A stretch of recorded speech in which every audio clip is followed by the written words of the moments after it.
To start with money laundering, the word laundering literally means cleaning. Metaphorically, money laundering refers to cleaning on money. The term money laundering is said to have originated from the mafia ownership of laundromats in the United States. Definition of money laundering is any act or attempted act to conceal or disguise the identity of illegally obtained proceeds so that they appear to have originated from legitimate sources. According to Section 3 of the Prevention of Money Laundering Act 2002, it says that whoever directly or indirectly attempts to indulge or knowingly assist or knowingly is a party or is actually involved in any process or activity connected with the proceeds of crime, including its concealment, possession, acquisition, or use, and projecting or claiming it as untainted property, will be guilty of offense of money laundering. Money laundering also include drug trafficking, extortion, corruption, and fraud. Coming to the methods of money laundering, there are three methods of money laundering. They are placement, layering, and integration. The first step of the money laundering process is the placement, and the ultimate aim of this phase is to remove the cash from the location of acquisition so as to avoid detection from the authorities. This is achieved by investing criminal money into legal financial systems, such as by opening a bank account and depositing it. The second step is the layering. Layering is the movement of funds from institution to hide their origin. Layering conceals the source of money through a series of transactions. The last and the final method of money laundering process is the integration. In case of integration, the laundered money is withdrawn from the legitimate account to be used for criminal activities. For example, the purchase of luxury items. Coming to the effects of money laundering, there are three effects of money laundering. They are effects of money laundering on economy, effects of money laundering on society, effects of money laundering on business. Coming to the effects of money laundering on economy, the first effect is the economic distortion and instability. Money launderers invest their funds in activities that are not necessarily economically beneficial to the country. The second effect is that it increases corruption and crime. Money laundering reduces criminals' cost of crime, thereby increasing the level of crime.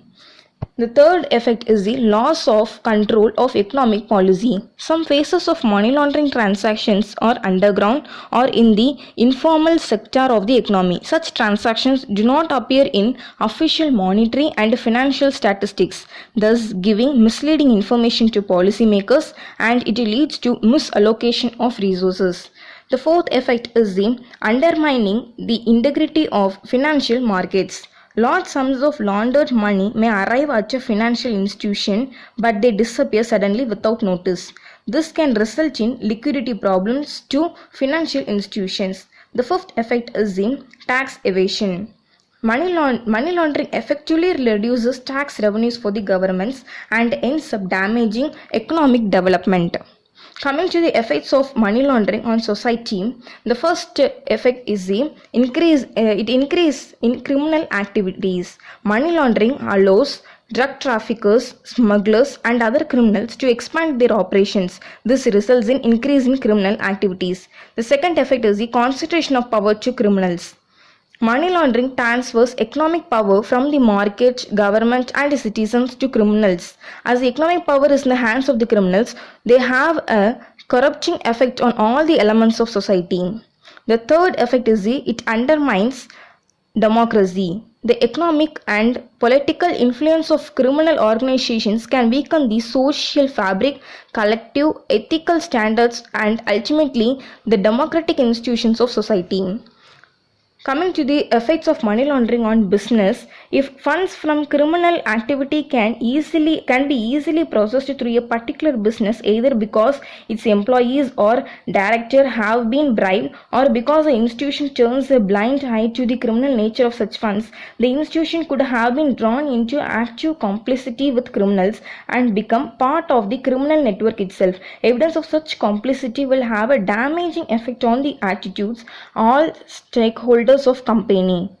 To combat money laundering, an act having came into force, that is the Prevention of Money Laundering Act 2002. It is an act to prevent money laundering and to provide for confiscation of property derived from or involved in money laundering and to punish those who commit the offense of money laundering. As per Section 48 and 49 of the Prevention of Money Laundering Act 2002, the officers of the Directorate of Enforcement have been given powers to investigate cases of money laundering. The officers have also been authorized to initiate proceedings for attachment of property and to launch prosecution in the designated special court for the offence of money laundering. Whoever commits the offence of money laundering shall be punished with imprisonment for not less than 3 years and shall it also extend to 7 years and shall also be liable to fine, which may also extend to 5 lakh rupees. It may also extend to 10 years and in case offence is punishable under the Narcotics and Psychotropic Substances Act 1985. To combat money laundering, an organization have also been came into force which is known as Financial Action Task Force FATF. It was formed in 1989 by a coalition of countries. This intergovernmental agency was designed to develop and promote international cooperation for combating money laundering.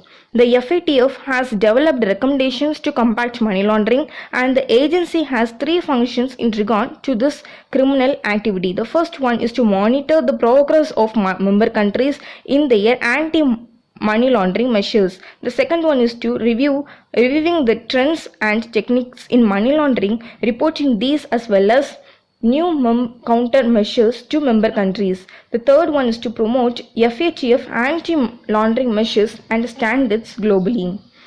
Coming to the recent cases in money laundering, Union Minister V.K. Singh's aide questioned in money laundering case. The Enforcement Directorate questioned a former aide of Union Minister V.K. Singh and recorded his statement under the Prevention of Money Laundering Act for allegedly defaulting on a bank loan of approximately rupees 30 crore and providing bogus documents while securing the loan. Some of the recommendations issued under the Financial Action Task Force on the first one, that the financial institutions should pay special attention to all complex, unusual, large transactions and all unusual patterns of transactions which have no apparent economic or visible lawful purpose. The financial institutions should maintain all necessary records on transactions, both domestic or international, to enable them to comply swiftly with information. To conclude, the activities pertaining to money laundering have been rampant in the Indian society despite best efforts of the government to stop such practices. Money laundering is spreading at speedy rate at global level. Hence, all nations have to work together to combat such devastating criminal activity. Thank you.